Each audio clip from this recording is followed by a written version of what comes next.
الراکعون الساجدون، مومن کی پانچویں اور چھٹی نشانی یہ ہے کہ وہ رکوع کرنے والا ہوگا، وہ سجدے کرنے والا ہوگا۔ اب یعنی رکوع سجدہ اپنے رب کو کرے گا نا، یعنی وہ نماز پڑھنے والا ہوگا۔ وہ لوگ بڑے خوش نصیب ہیں جو نماز پڑھتے ہیں۔ جانے جانا جانے کائنات صلی اللہ علیہ وآلہ وسلم نے ارشاد فرمایا لِكُلِّ شَيْءٍ عَلَمٌ وَعَلَمٌ ایمان الصلاۃ، کہ ہر شے کی کوئی نہ کوئی علامت ہوتی ہے اور ایمان کی علامت یہ نماز ہے۔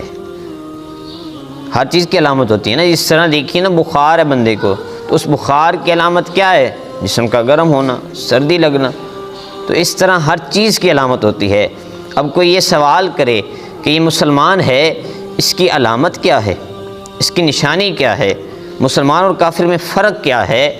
تو میرے نبی کریم جانے جانا جانے کائنات نے ارشاد فرمایا کہ ہر شے کی علامت ہے، اور مسلمان ہونے کی علامت، ایمان کی علامت یہ ہے کہ بندہ نماز پڑھتا ہوگا۔ نماز یہ ایمان کی علامت ہے، نماز کی بڑی فضیلت ہے۔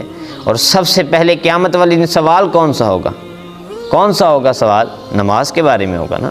تو اپنے سوال، پہلا سوال تو آپ کو پتہ چل چکا ہے، آپ کو جو ہے پرچہ جو آپ نے دینا ہے، جو حساب دینا ہے، اس کا پہلا سوال یہ ہے کہ آپ سے نماز کے بارے میں پوچھا جائے گا۔ تو اپنا پہلا سوال درست کیجیے، جب پہلا سوال درست ہو جائے گا تو انشاءاللہ باقی بھی درست ہو جائیں گے، باقی بھی درست۔ اور نماز جو ہے یہ مصیبتوں کو دور کرتی ہے، جس طرح کہ کان النبی صلی اللہ تعالیٰ علیہ وسلم اذا اخذہ امر فزع الی الصلاۃ، جب بھی نبی کریم کو کوئی مشکل پیش آتی، کوئی مصیبت پیش آتی، تو میرے نبی کریم جانے جانا جانے کائنات آپ نماز کی طرف متوجہ ہو جاتے ہیں، کیونکہ جب بندہ نماز میں متوجہ ہوتا ہے تو رب کی رحمت شامل حال ہو جاتی ہے۔ تو نماز پڑھیں، نماز نہ چھوڑیں۔ نماز کا چھوڑنا اس میں بڑا عذاب ہے۔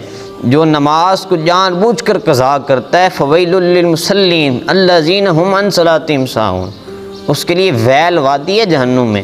اور جو نماز کو چھوڑتا ہے وہ تو پھر جو ہے جہنم میں جائے گا نا، جس طرح رب نے فرمایا قرآن میں کہ جب جنتی جنت میں چلے جائیں گے، دوزخی دوزخ میں چلے جائیں گے، تو جنتی پوچھیں گے دوزخیوں سے کہ کون سی چیز تمہیں جو ہے وہ جہنم میں لے گئی؟